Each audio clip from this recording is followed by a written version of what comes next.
Welcome back. This is already becoming my favorite week. Let's talk about 100 ways to change your life. Melissa is here with me today, and we are just going to hop in. Super excited to be back again. This was a great read, good recommendation. So let's start out by saying it is like drinking from a fire hose, yes. I feel like. Yes. And so we made the decision to just do half. Absolutely. And even that, I'm like, I don't know how to implement all of these things in the amount of time. So we're going to talk about the first half of the book, the first almost 50 ideas, and then we'll go from there. I think maybe let's still do fiction next month just for fun. And Sounds great. Yep. Then we'll head out back to this. Yeah. But come back to working on ourselves. Yeah. So what were your initial thoughts? So I loved it. I love that she had some good ideas about the different ways you could take in this level of content. So kind of the idea of focusing on one section, if that's what speaks to you, or to kind of taking a little something from each section. So there are different ways to tackle this book for sure. I think that. Yeah. I liked also that it wasn't like you need to go buy anything. It was all just, this is what the research shows or what, we found over time. And so it really is just about implementing things. Yeah. And some of it wasn't really new. Right. And some of it was. That's exactly what I found. Yeah, absolutely.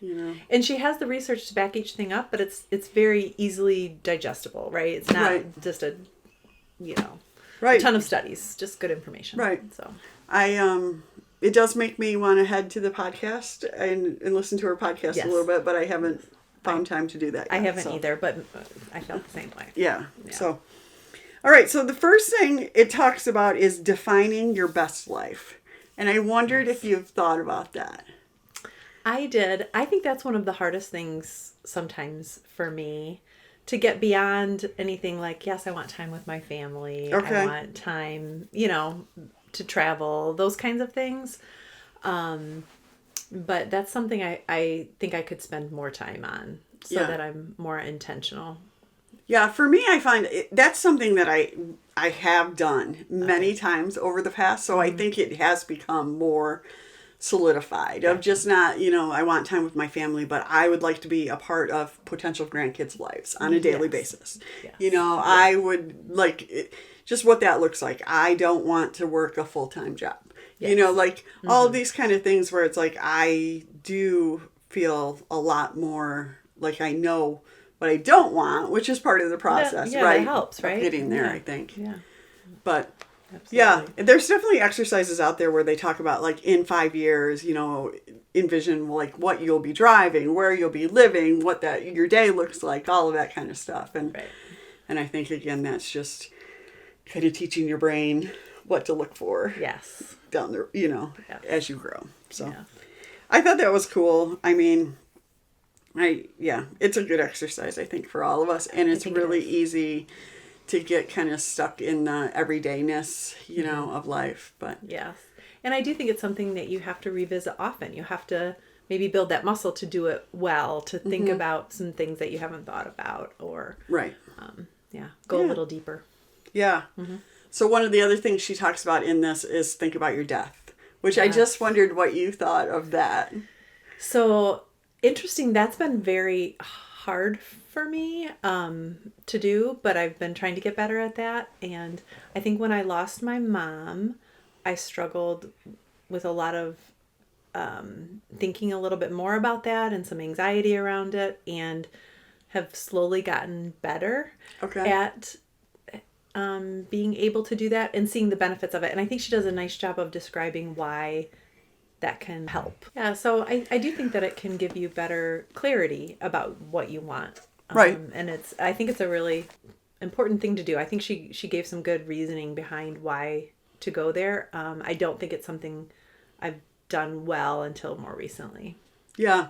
I think, knowing that a lot of people who listen to this podcast are dealing with cancer, it's kind of in your face, right? Sure. For a lot of us. Mm-hmm. And now that I've been able to live with cancer for so long, I think it has given me a little bit of a unique perspective on it, and again, my dad died, Larry's parents have both died. And I think I do view it a little bit differently, maybe. And just valuing the time that we've had right here. Right. So, yeah, I think it's interesting. I honestly think actually for the cancer community, it'll almost be easier to consider that maybe that's something that, like you said, has just been put on your plate. Right. That you have to do. So, yeah.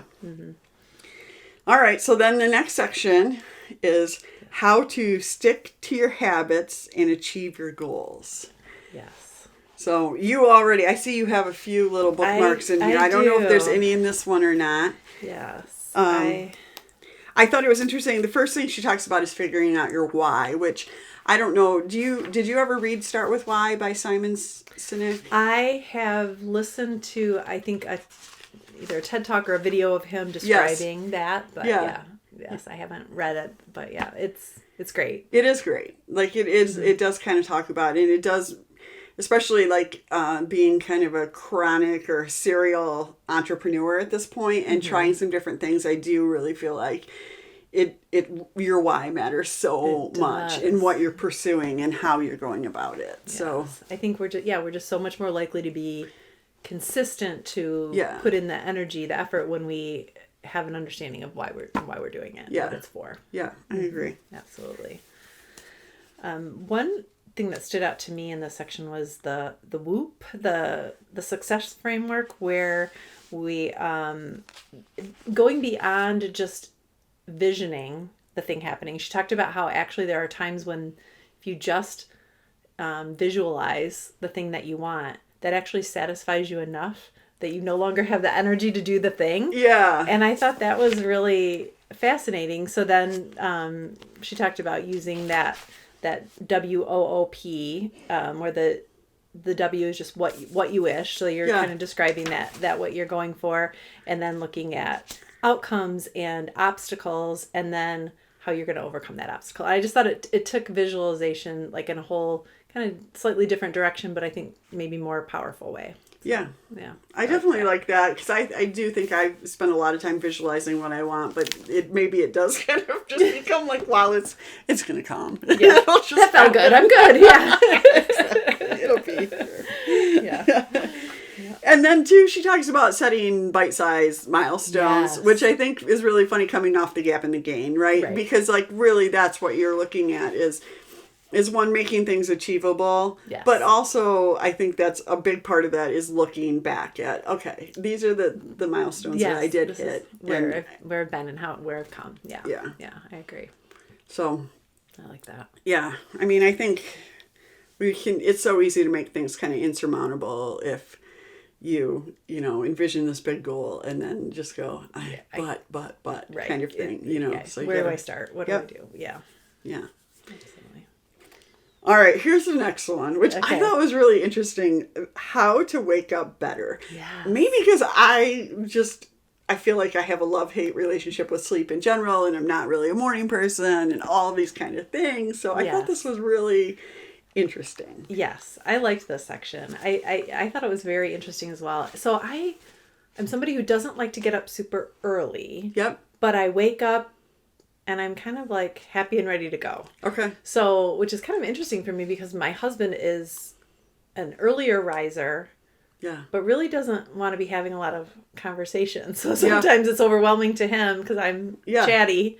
And he's like, whoa, not ready for that yet. So I like just the conversation around everybody's different. We kind of wake up differently. We might need different things. And so I had a lot of good. What'd you think about the circ walk? I loved the circ walk. Okay. Yes. And I want to do it more. So I thought a lot about how I do this pretty consistently in the summer months. Yeah. Yes. It's just been a part of my routine for, I think, over 10 years. Okay. So taking a walk in the morning. Really and that means in like first thing in the morning. Really first thing. Really first thing. Yes. It's the first thing. So that has been a consistent thing and I love it. But for some reason, I've just not been able to incorporate this into my day during the school year. Mm-hmm.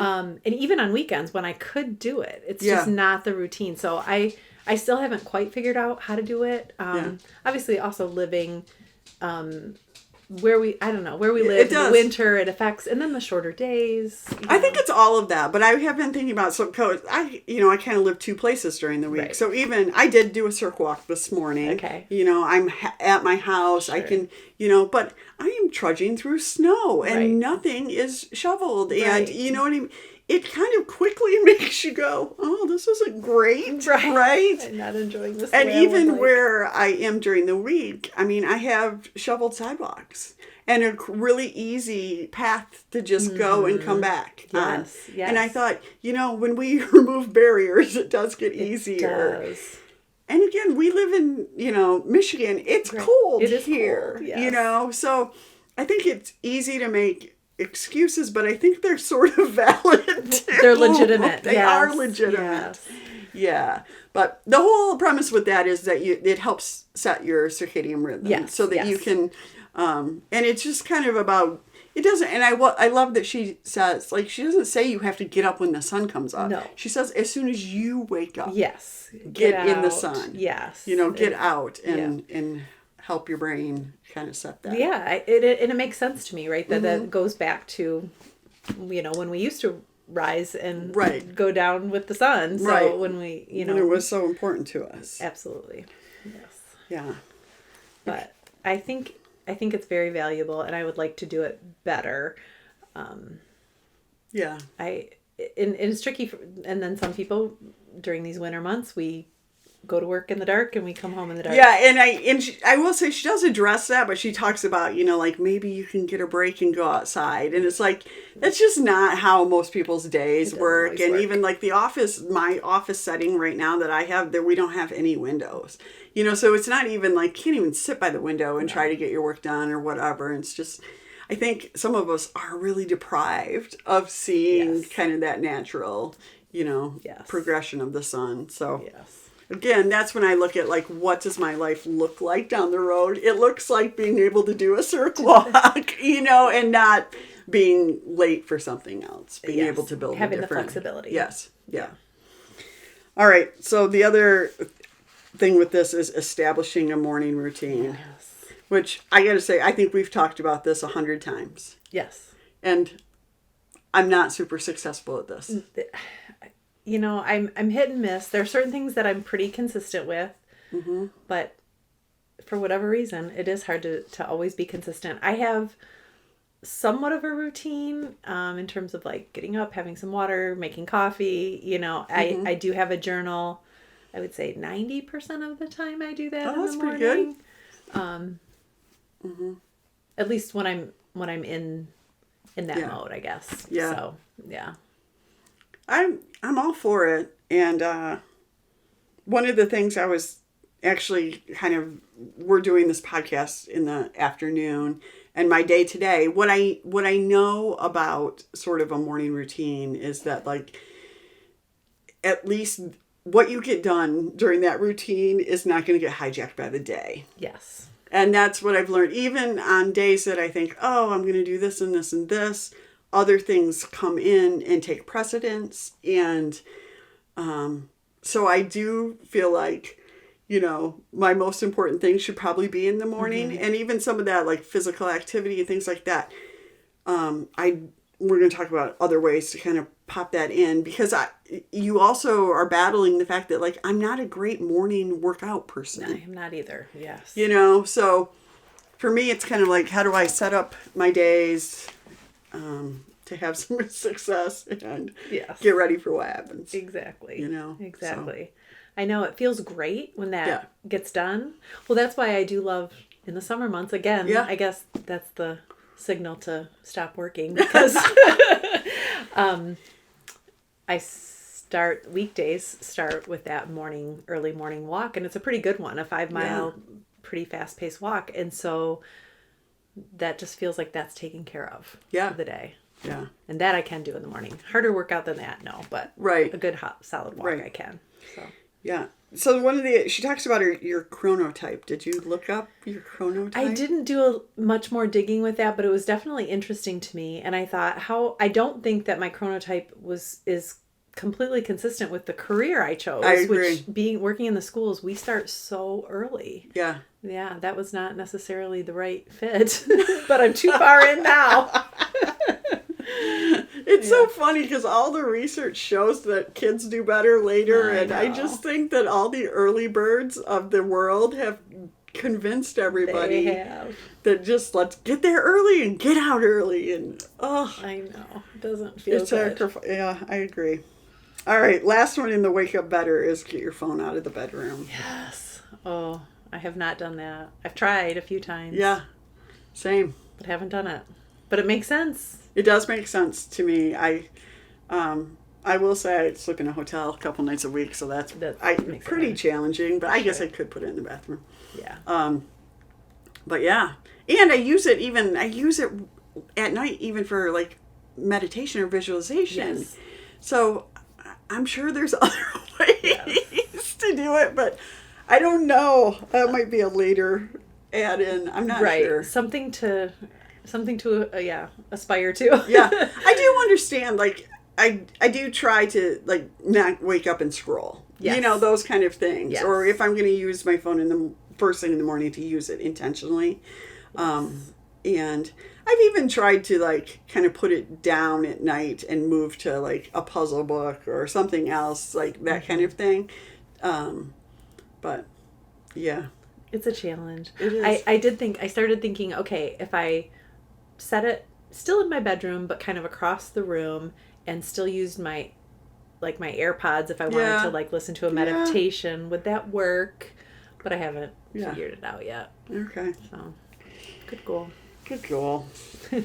All right, next section is about how to have more energy. Yes. I keep wanting to learn more about the different ways the best way to eat. Okay. And there's just, I feel like I've learned all the information, but this had a lot of new good information, but I haven't, I need to learn more about it to know how to incorporate that. But definitely the nutrition pieces stood out to me as something I want to work on. Yeah, so I think it's interesting. I mean, just as I've been, we've done a bunch of different things in the last year. We've gone vegan, we've all these things. But I do think she talks about kind of metabolic meals, really. Yes. But fiber being important. Yes. And I know personally that I feel better when I eat fiber and eat a lot of fiber. Yes. And I know that's individual also. You know what I mean? Yes. So like raspberries and oatmeal and things like that, definitely a part of my diet, and it makes me feel better. Yes. Omega-3s, probiotics. She talks about incorporating all those and then decreasing processed food, which all makes sense. It does make sense. I feel like it's what we know to do. It's hard to do though. Yeah. So yeah. I think I was speaking ahead. I think she talks about adding in a lot of things later on, so we'll see how that goes. Oh, yes. I know, that's what some of the things, some of the different sections, the strategies do overlap, which is great. Yes. But I think that's a key to this book too, maybe finding where a certain strategy helps you in multiple different ways. Absolutely. Falls into different categories. Yeah.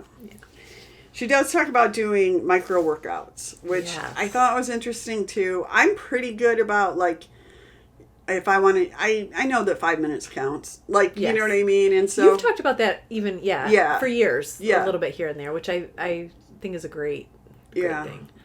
I'm not great at that. Yeah. But I can see where that makes sense. Yeah, so 5 minutes, 10 minutes, whatever. Yeah. And I like how she talks about it in this section about how to have more energy. So even like if you think about eating lunch, and sometimes that kind of, at least for me, sometimes it slumps. I have found, of course, if I eat a good lunch, I'm less likely to slump. But even if you kind of get it just because you didn't sleep great or whatever, get up and move. Yes. And it's like, oh my goodness, of course. That makes so much sense, so. Yeah. She talks about sticking to better boundaries, which I'm not. I have pretty good boundaries. I think you actually are great at boundaries. Yeah, I'm pretty good at boundaries too. Actually. I would agree with that. Yeah. So, neither one of us are really driven by what other people are telling us we have to do. No, but that's definitely something that if you struggle with it, I think it's a game changer if you can learn how to do that. Absolutely. And then she also talks about activating your natural glucose sponges, which is kind of that same thing, like those mini movements, doing some squats, doing some things like that, just kind of getting your body to like kick in, which I don't know what the basis is. Of course, I just know it probably would feel better. It's a good thing to do. Yeah. Absolutely.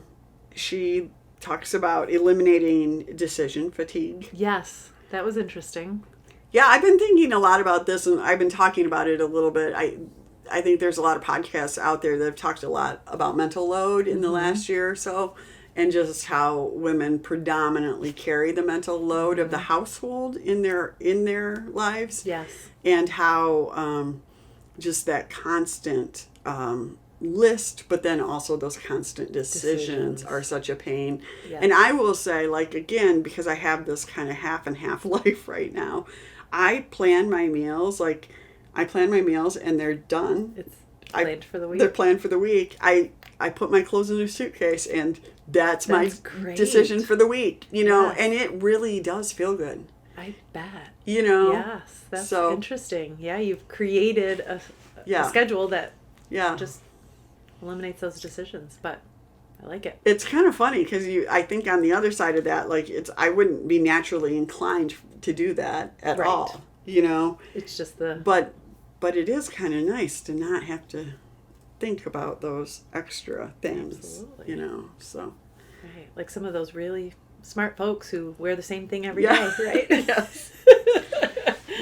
Good Never job, have to Steve. decide. Yes. Steve Jobs, you did it. Right.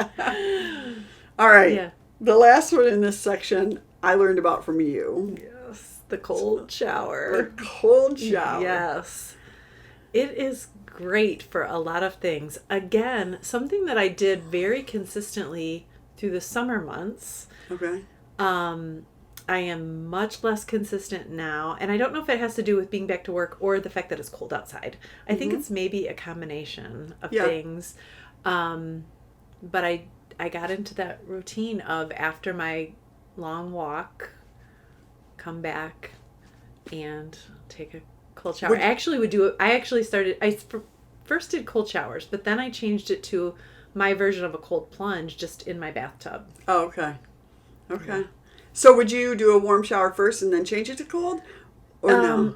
So sometimes, yes. If I really need to clean or like wash my hair, that kind of thing, then yes, I would do that. And then do the cold shower or the cold plunge.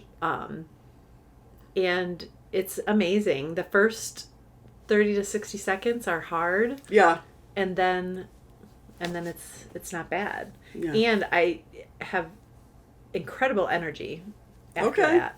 You do have more. It is impactful. Okay. I think she talks about the cold shower later for some other things too that it can help address, but it absolutely gave me energy. Okay. Yeah. She talks about like 2 to 5 minutes is optimal, but even a minute has some benefit. But I also like that she talks about like even doing 10 seconds, 12 times or whatever. And I was like, that's my kind of thing. So when I've started doing it, that's what I've kind of been 1, 2, 3, and then flipping around, going back and forth a little bit. Yes. Again, 2 showers in my life. The one at home doesn't get as cold as the one at the hotel. So this one's a lot easier to stomach. You can do it, yes. Right.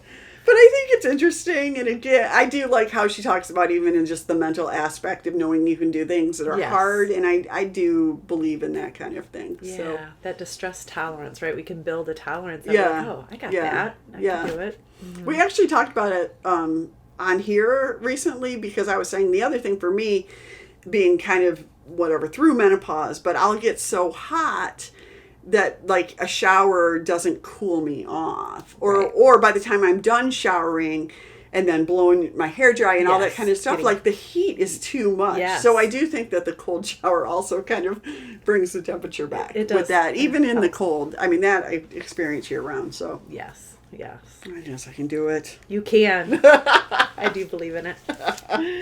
That's funny. Next section, how to be more productive. Yes. Anything on this that stood out to you? So one of the things that stood out to me was the artificially limiting your time. I think Yeah. that Yes. helps me to be more productive. I thought about ways that I've done that and how I can maybe do that better, but especially like on a Saturday where I might have a lot to do, but I have all day to do it. Yeah. If I say from this hour to this hour, this is what I'm doing, and I Yeah. kind of artificially create those boundaries for each task, I get so much more done. Yeah. I also, like, she talked about, like, kind of your energy and how that goes, and I totally feel that. So, like, if I'm starting out in the morning, it's just kind of this low morning, and I maybe sitting with a big list, like, just getting up and doing something in the kitchen, which to me is kind of that low-hanging fruit. Yep. And then it's like, well, that goes into something, and then I can start, like, doing work that I might be avoiding, you know? Yeah, building momentum. Building right? momentum, Yes, absolutely. I like that. So, I like to, you know, the limiting of time too, because like it is surprising what we can get done in a short amount of time, right? And I used to, like, when my kids were little, I used to set the timer in the kitchen to clean up. Yes. You know, for 10 minutes or 15 minutes. And it would be like, wow, okay, now I'm not like falling apart mad at how, you know, and it was fine. It really worked well. So I think we overthink all of that stuff so much more. Yes. You know, sometimes the simple things are what make a difference. Yeah. She talked about the rule of 3, like what 3 things do I need to accomplish today or whatever, or want to accomplish today. I think that's good too. I just think we're all different. And I find that I'm more of a project person. So I would rather work a lot on a certain day and not work at all on a different day or whatever, you know, just kind of push through sometimes and not on the others. That makes sense. Yeah. I do think that's very individual, right? Yeah. Yeah. I'm not the most, I mean, consistency is, I just don't love it. I know it'd be good for me in some ways. Yeah. But also if you can build your life in a way that being consistent is, you know, working for a couple hours a day, you know. Yes. And it's amazing what you can get done in that. But Yes. that depends on obviously what you're doing your for work. circumstances. Yeah. Yeah, absolutely. So. Yes. All right. Increasing creativity. Yes. I thought there were a lot of great ideas in here, but one thing that just made me feel better about myself was gesture and fidget more. Yeah. My family always teases me about being such a hand talker. Oh, yeah. And so I thought, well, now I'm just going to say this is sparking my creativity. That's right. That's right. I, of course, as an occupational therapist, too, like, yes, let people move. For God's sake, let people move. That's how they Gesturing think. is good. Yes, you know. So I obviously gesture a lot when I'm talking, but I know, too, that I listen better if I'm doodling. Yes. I know these things. I'm not trying to ignore somebody. This is how I think better. And we just have, again, I feel like there's some antiquated ideas that it's like, just stop it, you know. And even, again, we're both in education, we've gotten so far away from some of the things that we know are really good for people, and gesturing movement, that kind of thing is not that far off from the fact that, like, these kids don't go to recess the way they used to. You know, that's so important for their development and to be able to really think about things. So, absolutely. I liked how she talked about doing nothing with intention. Because I think in our day and age, it's really just, we're not maybe great at that anymore.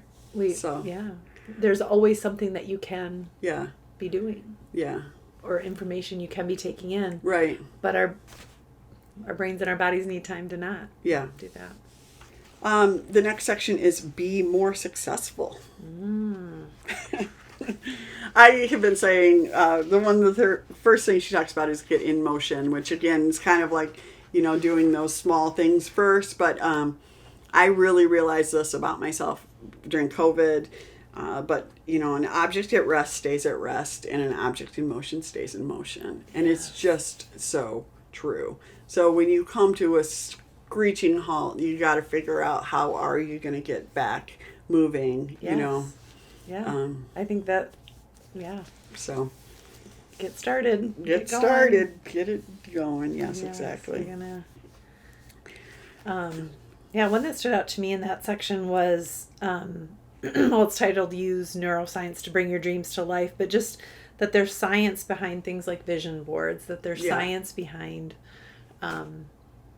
bringing your ideas to reality. and so one of the things, the example she talks about is, and it's relevant for me because I got a different car recently, but how when you buy a car, all of a sudden you see all of those cars on the road, you know, and it's like they were there before. They were. You know, so it is, what are you thinking about? What are you focused on? And that to me is so motivating in terms of, okay, wait a second, what do I need to be thinking about? You know, and even just, I've done so much of this, like for cancer, but I need to do it for like this life that I want too, you know? So just becoming more intentional about that. And, you know, some of it too is, I think she talks at some point about imposter syndrome, but it's also not allowing that to come through, you know, so living into who you are. So I think that one was okay for me. I don't know if I've included a ton of those things, but there were fewer things there. How to love yourself. Oh boy. The first one I think it talks about is keeping a promise to yourself. Yes. Which I'm not great at all the time. That's hard. And I think right, as women, as moms, we're just often putting ourselves at the bottom of the list. So that might play in too, right? Well, there are a lot of factors probably that play into that. Yeah. I think it's kind of everything. I think it's how we have valued ourselves as, I mean, women are valuable for taking care of others. Yes. Right? But not for taking care of ourselves. Right. Or valuable for, you know, some of the things that maybe our skill set is, maybe that's not considered valuable in our society. That's true. So, I think I could probably talk about that for a while, but it really is just, I mean, if you're not going to keep a promise to yourself, why would other people? It's just opening the gates for other people to, you know. It is. So. Yes. And we don't trust ourselves then, right? So we don't have maybe as much faith in it. Yeah. She talks about a personal bill of rights, which she actually writes it out in her at some point. I don't know. I might do that at some point, but it's probably, you know. Yeah. That's where I think when we talked about this book has so many ideas. There's a lot. So I think potentially if you were really tackling that section, this going through each of these would be a really nice way to do that. Yeah. But it's a great idea. Yeah. Again, that's just kind of like also where do you want to be in 5 years, right? It's really about who am I and what do I stand for and how do I, you know, who do I want to be, I guess. Right? Exactly. I was going to say, how do I want others to perceive me? But ultimately, like, I don't care. No. I don't, I don't your business, want, right? Exactly. That's your business. Somebody else's business. Exactly. Well, and this kind of fits well with if, let's say, you're somebody who's really working on creating better boundaries. Yeah. In addition to that. Yeah. Creating a Bill of Rights for yourself would probably support that work. Absolutely. Both ways, right? I agree. Yeah. How to be happier. Yeah. There's so much there. Like, so I feel like that's the area where I have done more and more reading on the positive psychology, all the different things. So I feel like I've had some of those strategies and I've tried some of those things, which is great. And but I do want to keep building that. And this was one where there's building tolerance for hard things can help you to be happier. So I was like, oh, this is a nice tie back to like the cold showers, for right? Sure. That's like something that's going to help you in multiple different ways. And that, again, that's what I like, efficiency. So if I can, I mean, let's be honest, we can only fit so many things into our day. There's only so much we can do. You know? Yeah. So cold showers can help me wake up and be happier. I'm good. Yeah. She talks about filling your life with joy, and I think she talks about making a joy list, which we've done. I think we did that a long time ago, and I actually still have it up by my desk. I think, but it just, I mean, it's like what brings you joy, and for me, like wearing flip flops, like you know what I mean. Like it doesn't. Again, this is not monumental type of stuff. Right. It's the little things. It's recognizing those little things that do that. Right. It is. It is. The beginning of this year, I decided I kind of had 4 quadrants that I was thinking about wanting to be really intentional about for 2024. And in the one quadrant I had fun. And I started thinking about what does bring me joy. Yeah. And with all 3 of our daughters living a little bit away, I started planning trips. Yeah. So went to Florida to see my oldest daughter. Last weekend was in South Bend for our middle daughter, and then next weekend going to visit Bailey in Iowa. So that's really it helps to keep me focused on those things. I think my favorite fun story from us is that a few years ago when you'd seen that thing on Nate Bargatze. Oh, yes. Remember that? Yes. And he was on like CBS at Sunday morning or whatever. And you looked him up, and he was literally going to be nearby us that Friday night, and there were tickets available. And we went to that, and it was so fun. Exactly. Yeah, fun. And I feel like you were on the leading edge of Bargatze, because you can't get things like that, man. That's right. Yeah. So good. Yeah, I think the other thing is it talks about doing something for someone else. And again, doing that in a mindset of, I feel good about this. Yes. Again, as women, we do a lot of caretaking, but the other little things that will make somebody's day or will do something, lighten their load. I think that's cool. It definitely, I feel like whenever you're doing something for other people, what you get back out of it is tenfold. So much, so much more than even, Yeah, so. Yeah. I love that. I thought it was really good. It's funny, though, one of the last ones in this section talks about make a life as never boring list. And I was like, I don't need to do that. Like, I am never bored. Right. I am never close to bored. I don't feel like. No. So, I just thought that was kind of interesting. But I don't ever run out of things I'd like to try or do. Or I don't either. Sometimes I will think to myself, I might be boring to another person if they were to see what I'm doing. Right. Again, who cares? But that's not my business, I guess. If I'm just really enjoying this Netflix series, and that's what I want to do. Yeah, it's funny. I was talking with a colleague, and I was like, I spend, my evenings a lot of times when I'm traveling by myself, and I'm like, I'm good. I'm good. It's fine. So I enjoy having that time a lot of times. So. Yes. Anyway. All right. Well, that was the first half. We've got a lot more to tackle. But we'll do some. So I thought just to kind of let people know, we're going to do a fiction book next month. So we'll announce that next week. Okay. So if we'll do nonfiction 2 months in a row and then fiction. And it's going to work out perfect for us. We both are June birthdays. So we'll be reading fiction in March, in June, in September, and then in December. And I thought those were good months to kind of take a little break from personal development. I like it. And so. Sounds great. All right. Well, we hope that you got 100 ways to change your life. And if not, get it. And it's good. Yeah. You can catch up with us. That's right. So, all right. Thanks a lot. We'll see you next time.